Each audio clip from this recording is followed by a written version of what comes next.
Le grand référendum. 10h, 11h, Philippe David. Allez, merci de rester avec nous en direct sur Sud Radio jusqu'à 11h. C'est donc le grand référendum. On vous pose la question, faut-il que la France sorte de l'Europe tout simplement? Frexit, hors note, Frexit ou pas Frexit?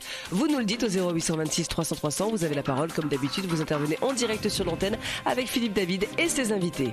C'est demain que l'article 50 du traité sur l'Union européenne va être activé par Theresa May, action qui marquera le coup d'envoi des 2 années de négociations aboutissant au retrait du Royaume-Uni de l'Union européenne.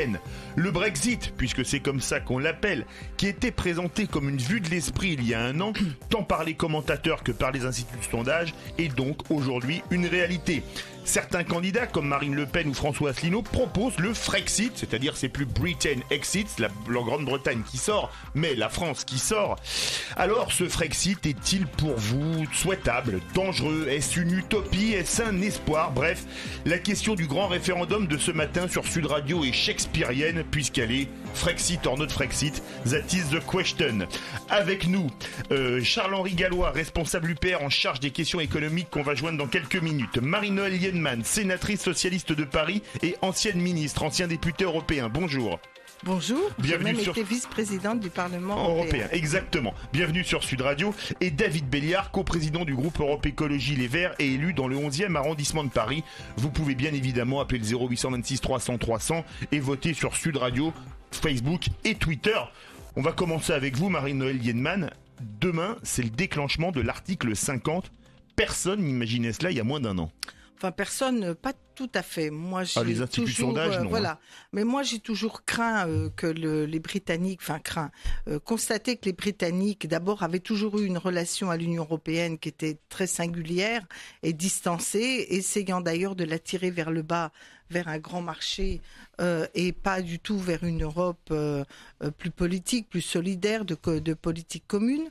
Deuxièmement, que ce vote était aussi un symptôme et qui allait être d'une forme d'échec, et en particulier de l'accroissement des inégalités à l'intérieur des pays.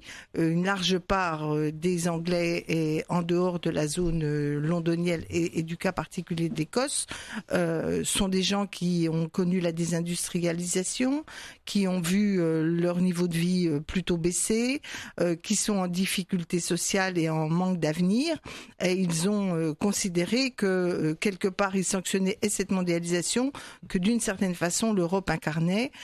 Donc je pense que ce vote pouvait être relativement prévisible. Et pour vous, Charles-Henri Gallois, vous êtes responsable de l'UPR, l'Union Populaire Républicaine, le parti de François Asselineau, candidat à la présidentielle. Demain, c'est le déclenchement de l'article 50. Personne n'imaginait ça il y a encore un an, au moins par les instituts de sondage. Les instituts de sondage, effectivement, bonjour. Comme à cette élection présidentielle et comme à toutes les dernières élections, que ce soit le Brexit, l'élection de Donald Trump ou même les primaires où on a vu en France sortir Benoît Hamon et François Fillon, effectivement les instituts de sondage s'étaient trompés. Nous, on percevait ce Brexit et évidemment on le soutenait pour la simple et bonne raison que l'Europe et l'Union européenne sont le symptôme de tout ce qui ne marche pas, et je dirais même est la cause de ce qui ne marche pas. J'entendais parler justement par exemple de l'Écosse et du nord de l'Angleterre, toutes les régions désindustrialisées et qui ont vécu des délocalisations. C'est pas seulement que l'Europe symbolisait cela, c'est que l'Europe a été le moteur de cela. Il faut que les Français sachent que les délocalisations et la mondialisation, ce ne sont pas deux phénomènes qui sont tombés de nulle part. C'est la résultante de choix politiques avec l'acte unique et le traité de Maastricht qui a mis en place la fin du contrôle des mouvements de capitaux. À l'heure actuelle, c'est l'article 63 du traité sur le fonctionnement de l'Union européenne. Et c'est cet article qui donne le feu vert justement à toutes les délocalisations et également d'ailleurs au rachat massif du patrimoine français par des fortunes étrangères. Donc il y a une cause directe de l'Europe et évidemment que le Frexit justement que François Asselineau et je tiens à le dire, le seul candidat à porter, c'est le candidat du Frexit. Vous parliez de Marine Le Pen, on pourrait évoquer Monsieur Mélenchon et Monsieur Dupont-Aignan. ou même, cela dit, les autres candidats, tous les autres candidats, puisque finalement vous avez 10 autres candidats qui proposent tous la même chose, c'est-à-dire une autre Europe. Je vous ai parlé de l'article 63, etc. C'est que l'Europe, elle est comme elle est, puisqu'il y a des traités derrière. Et ce qu'il faut que les Français comprennent, c'est que pour on va rentrer dans le détail. On va rentrer dans le détail des traités après. J'ai donné la parole à David Béliard, qui est coprésident du groupe Europe Écologie Les Verts à la mairie de Paris. David Béliard, il y a un an, personne n'imaginait qu'un pays actionnerait l'article 50 aussi vite.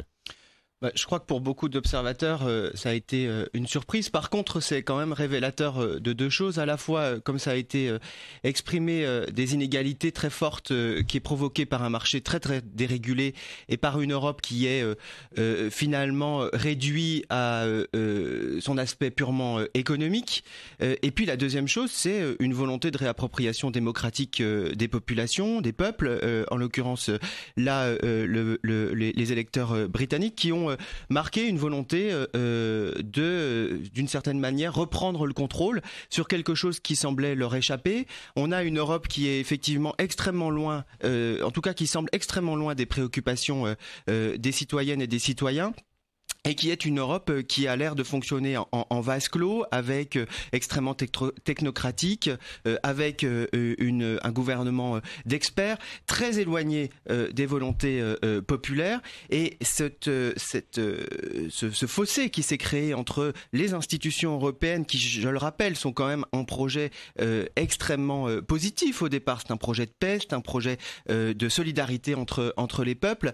Eh bien, ce projet-là, il a été galvaudé. Et il est extrêmement éloigné aujourd'hui des préoccupations, et je crois que la volonté, en tout cas le vote britannique, marque là une volonté de réappropriation, d'une certaine manière, une volonté de reprendre le contrôle.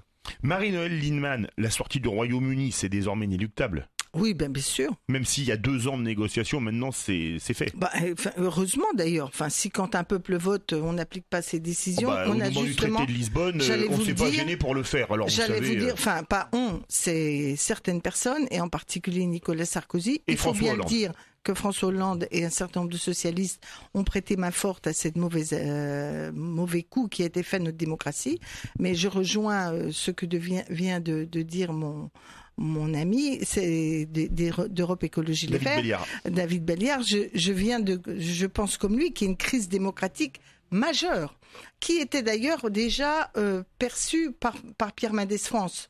Quand Pierre Mendès France n'a pas voté, il a voté contre le traité de Rome. Absolument. En particulier pour cette double raison. Du fait qu'il n'y ait pas de souveraineté démocratique qui était présente et affirmée avec force dans l'Europe qui était construite. Et ensuite, et en même temps, parce qu'il considérait qu'on ne pouvait pas construire un espace politique solidaire uniquement sur la dimension économique, marché, etc. Donc, à partir de là, on est aux racines de la crise européenne. Maintenant, la question est de savoir si la meilleure solution pour nos peuples, quand je dis nos peuples, c'est le peuple français et les autres, c'est de considérer qu'on fait exploser cette construction politique, ou si on la réoriente de façon déterminée, efficace et maintenant urgente. Moi, ma thèse, c'est qu'il y a... Et bien sûr démocratique. Ma thèse, c'est que telle est la voie qui est la meilleure pour le peuple français et pour l'avenir de la paix dans notre continent. Charles-Henri Gallois, le Brexit, la sortie du Royaume-Uni de l'UE, c'est maintenant inéluctable. C'est effectivement inéluctable, c'est souhaitable, et je pense que les Britanniques auront la chance de retrouver leur démocratie et leur liberté. Et à ce titre-là, j'aimerais revenir sur ce qui a été dit, puisque, vous savez, Charles de Gaulle disait « on fait de la politique sur des réalités ». La réalité, c'est que ça fait 60 ans qu'on nous dit que l'Europe ne marche pas et qu'on va changer l'Europe. J'avais commencé à l'expliquer, mais la résultante de cela et la grande problématique, c'est que on se pose jamais la question de pourquoi l'Europe est telle qu'elle est. L'Europe est telle qu'elle est parce que tout simplement c'est la résultante de compromis entre intérêts nationaux ça justement, divergents. Charles-Henri Gallois, me coupez pas l'herbe sous le pied, on va en parler dans quelques minutes. D'accord. Et quand on doit faire une pause dans pas longtemps... Je reviendrai juste du coup sur l'autre Europe et qu'est-ce qu'il faudrait faire pour avoir une autre Europe. Mais on va en parler après, je vais faire réagir David Béliard et après on va faire une première pause. David Béliard, la sortie du Royaume-Uni maintenant c'est inéluctable.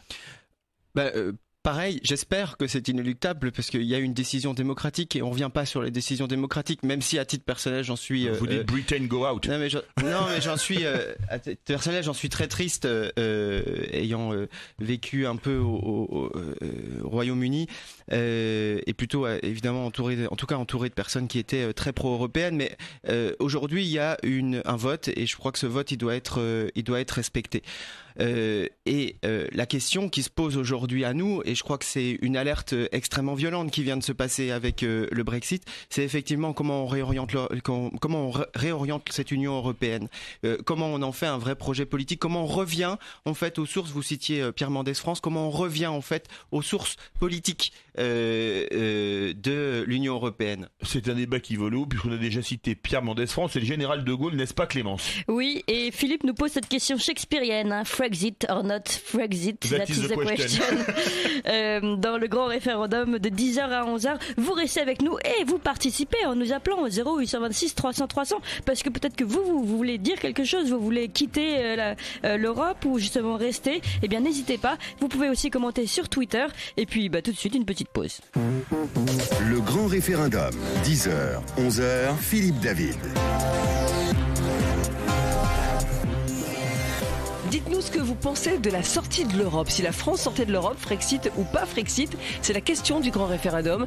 Et vous y répondez jusqu'à 11h sur Sud Radio, 0826 300 300. Philippe David et ses invités. Vous laissez aussi des commentaires sur sudradio.fr. Et vous votez aussi sur sudradio.fr. Et pour le moment, ça vient d'évoluer puisque j'en avais parlé pendant la publicité. Et maintenant, le vote a évolué. Vous êtes maintenant 63% à dire oui. Donc oui, il faut un Frexit. Donc c'est dingue, ça s'est complètement inversé. 63% non, vous savez, les gens se mettent à voter en entendant avant et après la pause. Oui. Avec nous, Marie-Noëlle Lienemann, sénatrice socialiste de Paris, ancienne vice-présidente du Parlement européen, ancienne membre du gouvernement. Marie-Noëlle Lienemann, le Royaume-Uni, il a jamais été totalement dans l'Union européenne puisqu'il a jamais été dans la monnaie unique, il n'a jamais été dans Schengen. C'est plus facile pour eux de sortir que pour nous. Oui, mais je pense que le Brexit, c'est plus facile que le Frexit, peut-être. Oui, les choses ne se présentent pas comme ça. Les choses, c'est de savoir qu'est-ce que nos peuples veulent. Si on ne peut pas dire aux Français, vous ne pouvez pas parce que c'est trop compliqué. Donc, il faut savoir si le peuple français veut continuer dans l'Europe, mais pas continuer. C'est-à-dire, est-ce qu'il veut reprendre en main sa destinée en créant une vraie souveraineté européenne des peuples qui pèsent dans les décisions européennes, et deuxièmement, pour que l'équilibre et le projet européen soient plus conformes à l'intérêt général des Européens et en particulier à l'intérêt des Français. Or, aujourd'hui, la construction européenne est déséquilibrée. Elle est déséquilibrée parce que le dumping social, moins le dumping environnemental, mais surtout le dumping social... Et la norme non, les normes sont pour le coup assez européennes, mais le dumping fiscal... Non, mais c'est la norme, le dumping social, ce que je voulais dire. Ah oui, le dumping social, la norme, le dumping fiscal aussi est inacceptable. Donc, on a mis en œuvre une théorie du libre marché, sauf que le marché, il est faussé par ces inégalités-là. Et la France n'a à tous les grands rendez-vous, notamment à partir du moment du traité d'Amsterdam, c'est-à-dire juste après Maastricht, où, je le rappelle, les critères qui avaient été mis à Maastricht étaient des critères temporaires jusqu'au moment de l'euro, que François Mitterrand avait toujours annoncé que la deuxième étape, c'était une Europe plus politique et un gouvernement économique qui allait faire des choix. Là, à ce moment-là, Jacques Chirac, et il faut bien le dire, hélas, en cohabitation avec Lionel Jospin, sans qu'il y ait un vrai changement de cap, à ce moment-là, la France accepte qu'il y ait des normes irrémédiables, qui soient des normes de plafonnement des déficits et autres, empêchant des stratégies économiques adaptées à la période, tantôt de relance, tantôt de rigueur budgétaire le niveau de croissance. Non, c'est l'inverse, quand le niveau de croissance est correct. On relance quand le niveau de croissance est pas bon.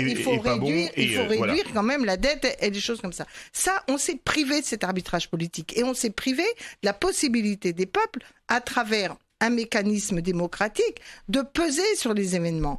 Et c'est pourquoi, par ailleurs, je pense que l'idée d'un Parlement de la zone euro, qui ne va pas tout résoudre, constitue néanmoins un élément déterminant. Puis après, il y a eu cette grande crise financière. 2008. Et là, la France aux abonnés absents, qui, au lieu de dire... c'est pas ce que dit Sarkozy. Hein. Oui, justement. Celui qui avait sauvé le monde à l'entendre. Ou alors tellement présent qu'il était dans le suivisme pur et simple avec Madame Merkel. Alors, c'était Merkozy à l'époque. Voilà. Le traité était un traité, je rappelle, c'est même pas les 3%, c'est l'équilibre zéro. Déficit zéro, là, la règle d'or. Donc tout ça était l'austérité organisée. Et évidemment, ne pouvait que accroître le mécontentement des peuples, sans compter le cas de l'Europe du Sud. Alors, devant toute cette réalité-là, on a espéré beaucoup que François Hollande allait réorienter l'Europe, tel qu'il s'y était engagé. Or, moi, je le dis aux Français, parce que j'ai été au Parlement européen, nous sous-estimons notre rapport de force. Nous l'avons. Quand la France a le courage de dire non, non pas pour dire on s'en va, on plie nos Gaules, mais non parce que l'intérêt, si je puis dire la Gaule, mais si on est en situation on a un poids qui nous permet de dire à certains moments c'est non. C'est pourquoi, par exemple, la non-ratification du traité TSCG constituait une alerte. C'était le fameux traité Merkozy qui devait nous amener à la règle d'or, serrer les boulons, sanctionner les pays quand ils n'étaient pas d'accord, avant même que leur budget soit voté, leur donner des injonctions sur leur budget. À ce moment-là, la France pouvait dire non, comme elle l'avait fait. Les gens qui ont voté non, pour une large part, n'étaient pas contre l'Europe. Ils étaient pour une Europe où on repart sur d'autres bases que la libre concurrence. Voilà, on a raté ces échéances. Je rappelle que c'est un des éléments qui a été la première crise au sein de la majorité de François Hollande, puisque moi je fais partie des gens qui votaient contre, et qu'une partie importante de ce qu'on appelle les frondeurs avait déjà manifesté leur désaccord, d'abord parce que la promesse n'était pas tenue, parce qu'on se privait de cette indispensable réorientation de l'Union européenne. Voilà. Alors, nous avons des élections. Moi, ce que je peux dire, c'est que Benoît Hamon a toujours eu ce cap. Depuis le début, il a été porteur de l'idée qu'on ne sortait pas de l'Europe, on se faisait entendre de l'Europe, on démocratisait l'Europe et on ne pouvait plus accepter ni l'Europe de l'austérité, ni l'Europe qui n'a pas son pendant social à l'économie. Frexit or not Frexit, la sortie de l'Europe ou pas pour la France, c'est la question que pose Philippe David pour ce grand référendum de 10h à 11h. Vous restez avec nous, vous pouvez participer en nous appelant au 0826 300 300 ou sur Twitter ou sur sudradio.fr, voilà, plein d'options. Et même sur Facebook. Et sur Facebook, voilà. Et tout de suite, une petite pause. Le grand référendum, 10h, 11h, Philippe David. Merci d'écouter le grand référendum. Chaque jour, on vous pose une question sur Sud Radio. Vous y répondez, bien sûr. Vous avez la parole. 0826 300 300. La question du jour, faut-il sortir de l'Europe? Frexit or not Frexit? 0826 300 300 et sudradio.fr pour laisser des commentaires. Oui, avec un vote qui m'étonne, il faut le dire, puisque vous êtes désormais 88% à voter oui au Frexit. Voilà. Ça, c'est un score. Ça, c'est dit. Régnévien. Voilà, si c'était le vrai référendum, là, on sortirait de l'Europe. Et puis, on a des commentaires. Rachel Laurence qui dit Frexit, yes, we can. Ça, c'est un petit à côté obamesque. Exactement. Et puis, un autre commentaire. Je soupçonne l'auteur d'être UPR, donc le parti de François Asselineau, Sébastien Lebalp, qui cite Charles de Gaulle en 1959 pour son discours de Dakar. L'essentiel pour jouer un rôle international, c'est d'exister par soi-même, chez soi. Il n'y a pas de réalité internationale qui ne soit d'abord une réalité nationale. Charles-Henri Gallois, vous êtes responsable UPR en charge des questions économiques. Le Royaume-Uni, il n'a jamais été totalement dans l'UE puisque pas de monnaie unique, pas de Schengen. Le Brexit, c'est quand même plus facile que le Frexit. Les deux sont de toute façon clairement possibles. Et il y a un article qui permet de le faire, c'est l'article 50 du traité sur l'Union européenne que vont activer les Britanniques demain et que François Asselineau se propose d'activer dès son arrivée au pouvoir. J'aimerais revenir en revanche sur ce qui a été dit parce que ça fait quand même 60 ans et je pense que vos auditeurs qui votent oui massivement pour le Frexit sont lucides.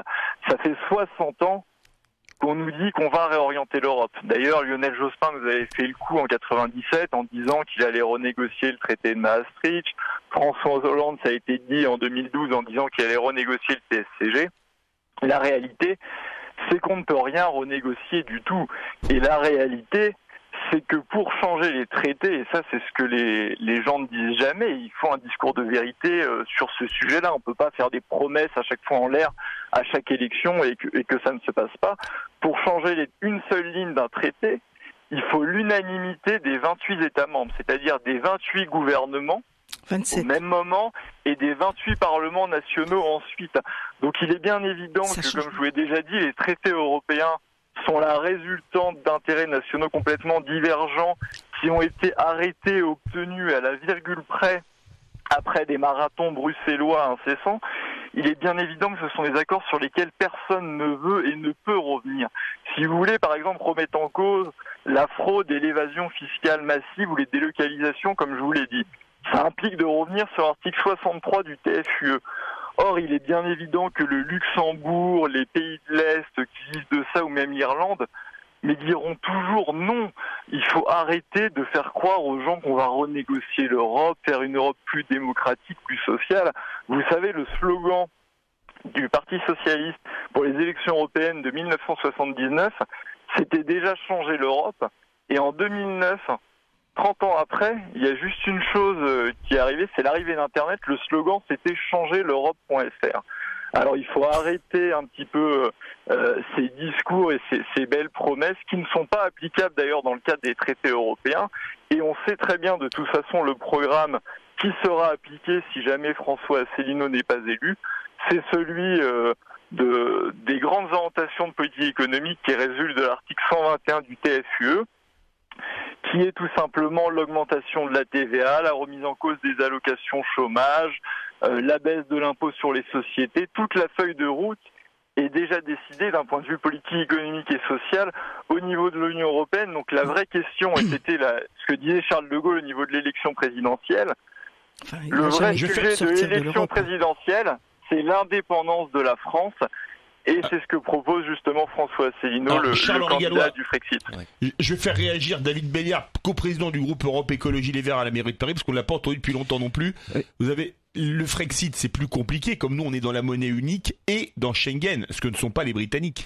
Non mais juste je vais me faire quand même un peu le défenseur de l'Europe, parce que il y a quand même alors on est très très critique vis-à-vis de ce qui se passe et je vais y revenir, on en a déjà parlé, mais il faut quand même rappeler un peu ce projet.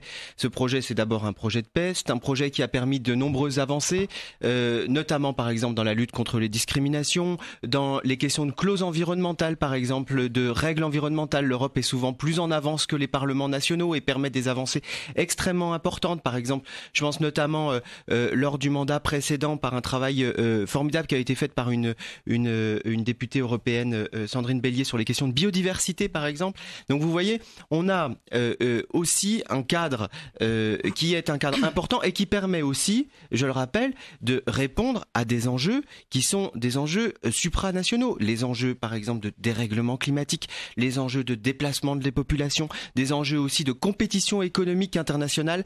Eh bien, tous ces enjeux-là nous obligent à avoir un autre niveau que le niveau purement national.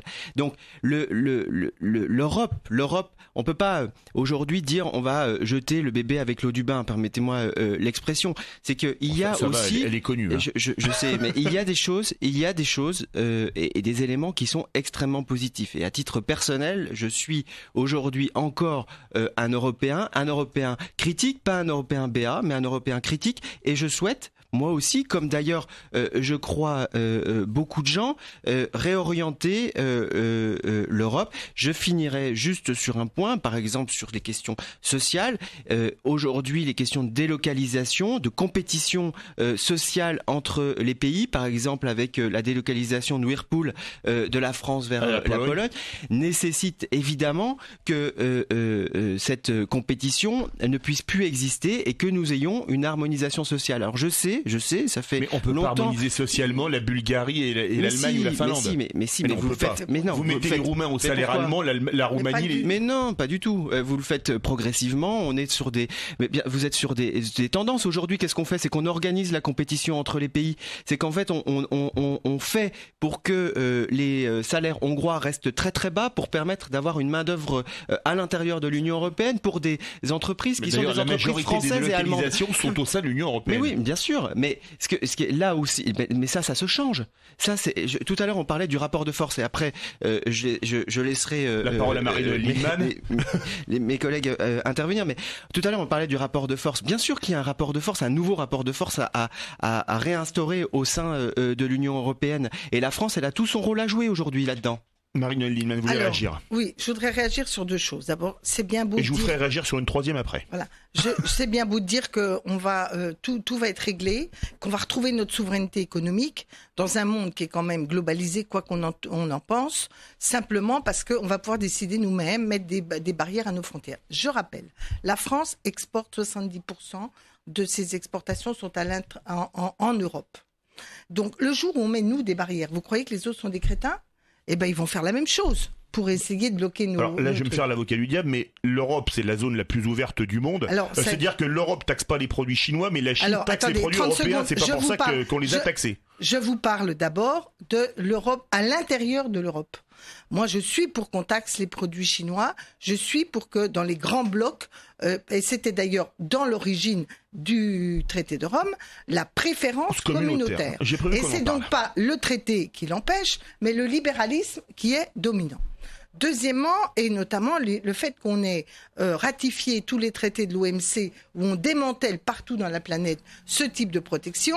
Or, même en quittant l'Europe, je n'ai pas entendu qu'on allait en plus supprimer les traités de l'OMC qui, à mon avis, sont plus dangereux. Heureusement, nous sommes un certain nombre à nous mobiliser contre la signature de nouveaux traités comme le TAFTA ou le CETA avec le Canada qui continuerait... avec les États-Unis, voilà, TAFTA avec les États-Unis. Donc, premièrement, à l'intérieur de l'Europe, nous restons un des grands pays exportateurs. Et j'ai souvenir, parce que je suis un peu plus ancienne que peut-être les autres, j'ai souvenir de la période où on n'avait pas l'euro. Et qu'est-ce qui se passait? Eh ben, il suffisait qu'il y ait une dévaluation en Suède. Je me rappelle très bien parce qu'il y avait les industries du papier en France, notamment à Tartas, qui, du jour au lendemain, parce que la Suède avait dévalué, se retrouvait, ou réévalué selon les marchés, se retrouvait à ne plus être du tout compétitif. Et c'était une course en permanence devant un cadre qui était instable. Par ailleurs, sur les règles sociales, nous supposons que l'on ne fasse pas d'harmonisation. Vous croyez que ça va empêcher les autres de jouer le dumping social et fiscal? Vous croyez qu'on va empêcher l'Irlande et autres de faire des avantages fiscaux? Le Luxembourg. Puisqu'on a déjà, ou Luxembourg, qui de toute façon, il y a déjà des pays extra-communautaires, comme les paradis fiscaux, qui d'ailleurs ont cru et embelli, qui le font. Donc, ce que je veux dire par là, c'est qu'on n'a absolument aucune garantie que notre économie, notre industrie se portera mieux. Et on a parfois nous-mêmes des responsabilités. Quand on a privatisé massivement, sans faire attention à comment le capital allait... On l'a fait beaucoup sous la gauche, notamment sous Lionel Jospin. Évidemment, mais vous savez, je fais partie de ces gens qui ont été extrêmement critiques sur la politique industrielle et la politique européenne de la gauche, mais je n'abandonne pas cette idée. Et pourquoi je ne l'abandonne pas? Parce qu'on parle de Charles de Gaulle. Je m'excuse, mais Charles de Gaulle n'a jamais proposé qu'on quitte l'Union européenne. Oh, il a fait la politique de la chaise vide. Eh ben justement, je vais vous dire. Non, mais c'était symbolique. Eh ben justement, je pense qu'aujourd'hui, la France doit créer une forme de rapport de force. D'abord le dialogue, d'abord essayer de convaincre, mais si besoin, le rapport de force à certains moments. Et c'est plus facile aujourd'hui, c'est triste à dire, avec le Brexit, qu'avant, parce que le front libéral est fissuré et que le front de l'Europe du Sud, comme toute une série d'autres pays, et je pense à nos collègues wallons et belges, sont en attente de cette autre Europe et ils attendent la France. Nos élites ont essayé de faire passer l'idéologie libérale par l'Europe au lieu de faire passer l'idéal républicain dans l'Europe. Allez, vous nous appelez au 0826 300 300 pour participer à cette émission et nous dire si vous êtes pour ou contre le Frexit, c'est-à-dire la sortie de la France de l'Union européenne. Et tout de suite, on accueille Alexandre de Mayreul dans les Bouches-du-Rhône qui souhaite participer. Bonjour Alexandre.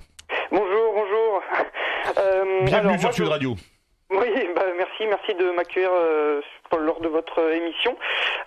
Donc moi j'écoute là depuis le début de votre émission et donc j'aurais une question par rapport donc à la dette de l'État français.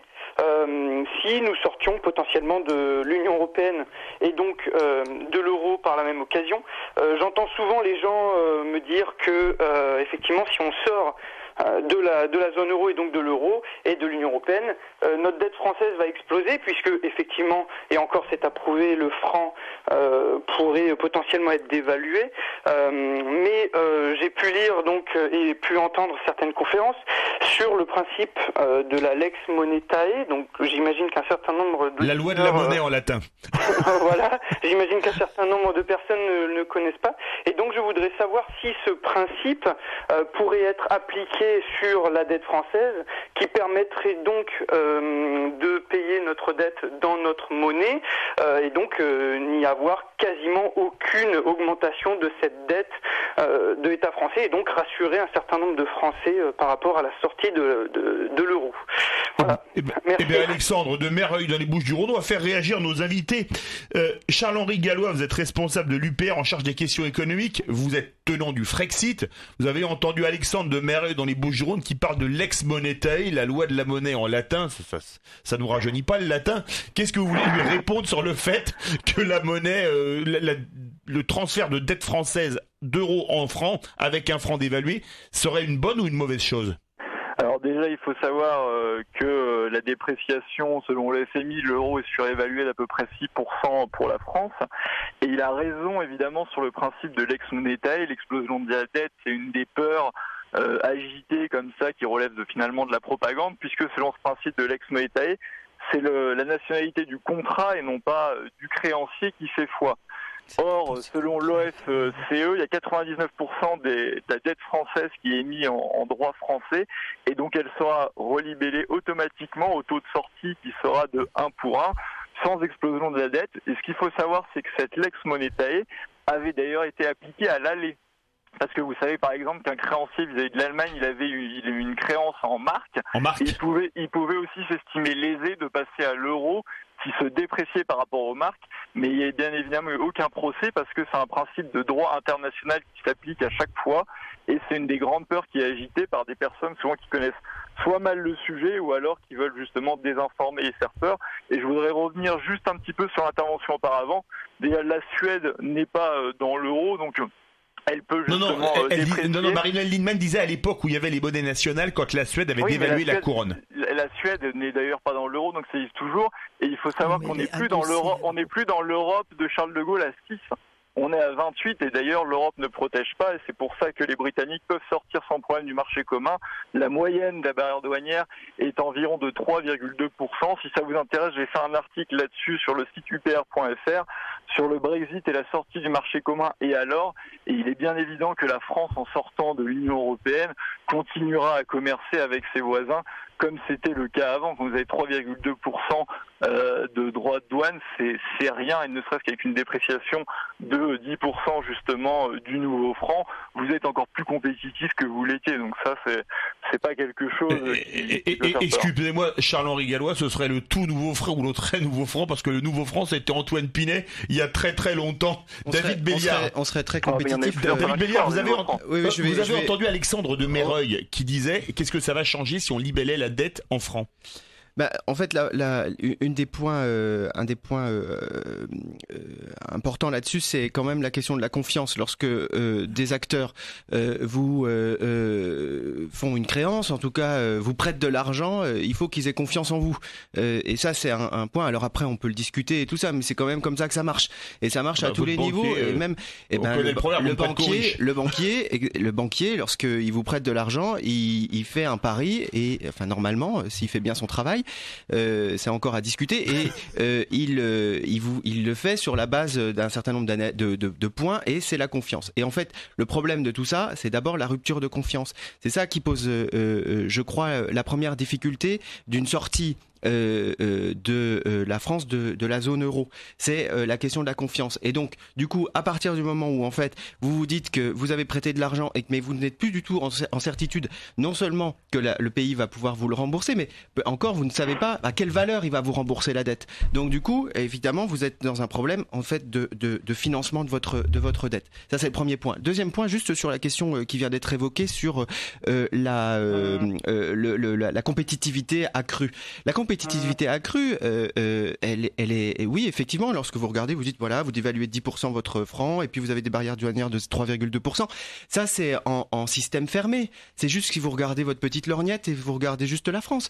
Parce que les autres pays, en fait, ils vont faire exactement la même chose.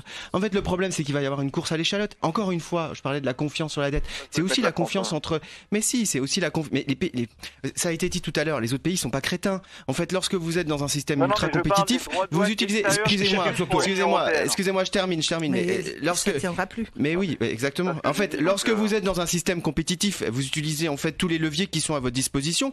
Et si vous avez un pays comme la France, par exemple, qui dévalue de facto sa monnaie, eh bien, je ne vois pas pourquoi les autres pays ne rentreraient pas non plus dans cette logique-là. Et on serait dans une sorte de course à l'échalote qui ferait que du coup, la compétitivité accrue par une dévaluation de notre monnaie, de notre nouveau franc, ou je sais pas comment ça pourrait s'appeler, eh bien, elle serait complètement absorbée par de simples autres dévaluations monétaires. Donc, vous voyez, moi, je crois qu'il faut quand même raison garder et être au moins honnête dans le débat public sur les conséquences que peuvent avoir une sortie de l'euro par la France.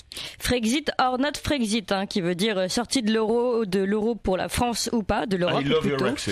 Ouais. Merci. Mais on a d'ailleurs un auditeur qui nous dit que ce serait mieux de poser cette question qui concerne la France en français. J'ai failli vous le dire. Philippe, vous avez raison. Et nous lisons les commentaires de nos auditeurs. C'est la question que Philippe David nous pose jusqu'à 11h. Vous pouvez encore participer sur sudradio.fr, mais tout de suite une courte pause. Le grand référendum, 10h, 11h, Philippe David. C'est le grand référendum jusqu'à 11h sur Sud Radio. Philippe David, ses invités qui se posent la question, est-ce que la France doit sortir de l'Europe, Frexit ou pas Frexit?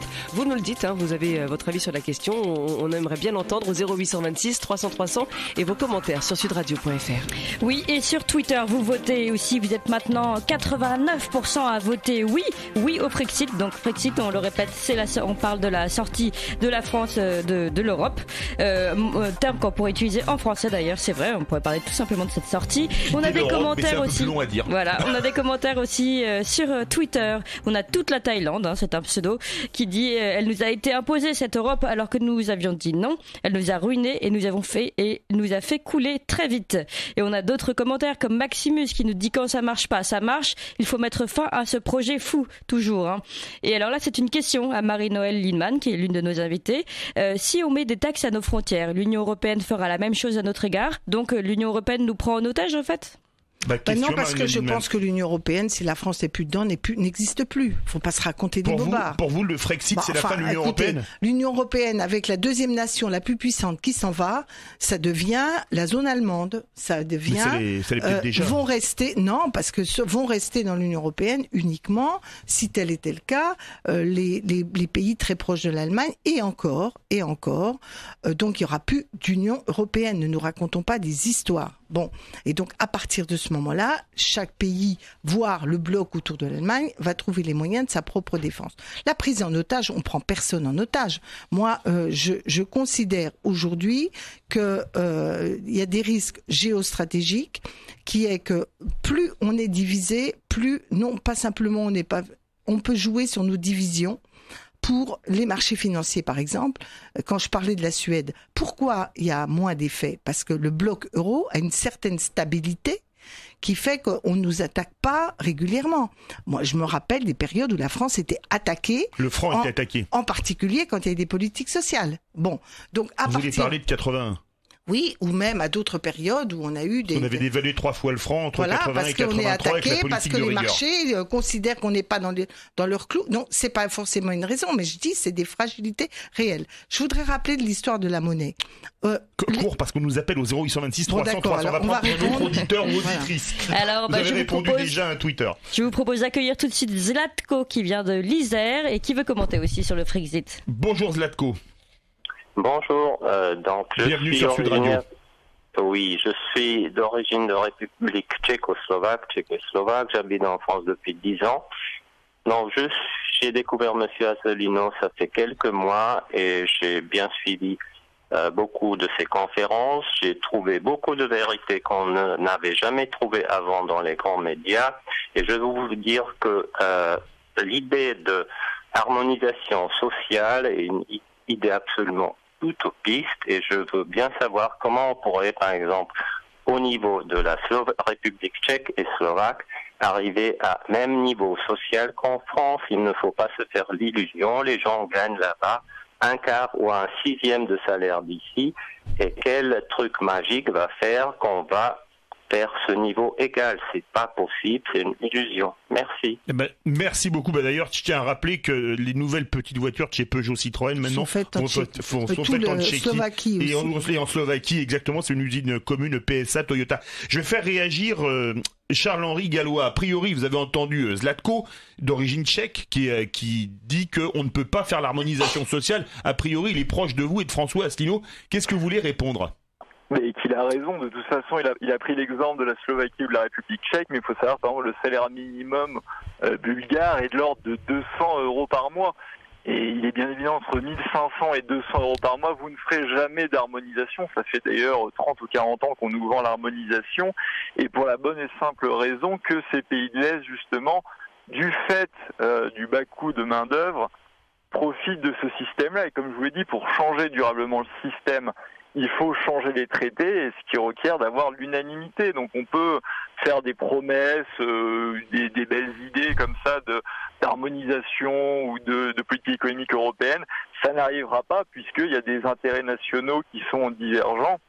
Et vous savez, l'Union soviétique avait comme point talon d'Achille de nier l'intérêt individuel, et l'Union européenne ou les européistes nient les intérêts nationaux. Et malheureusement, on peut le déplorer, mais les intérêts nationaux existent et on fait de la politique sur des réalités. Et moi, je ne veux pas attendre que le chômage augmente encore plus, qu'on finisse de détruire nos services publics, parce que ça a été dit que c'était la France, mais c'est par l'article 106 du traité sur le fonctionnement de l'Union européenne qu'on détruit et qu'on met en concurrence tous nos services publics les uns après les autres.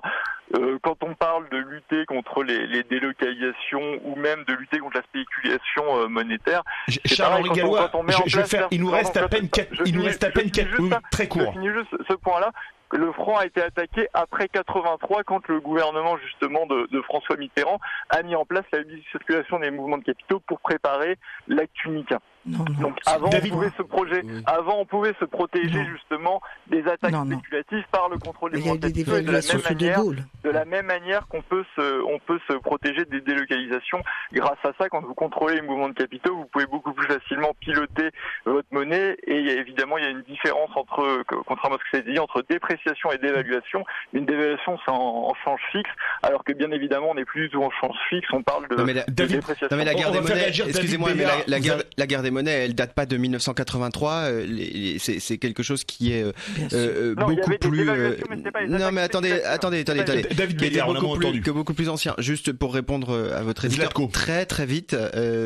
Non, en fait, les situations sont évidemment pas figées. Si on avait pensé comme ça, on serait encore dans une France où le travail où les enfants travailleraient, où on n'aurait pas de salaire minimum. Vous voyez, en fait. Là, c'est Zola, là. Non, mais oui, mais c'est 68. Il y avait 2 SMIC. Exactement. Vous êtes dans une situation où en fait.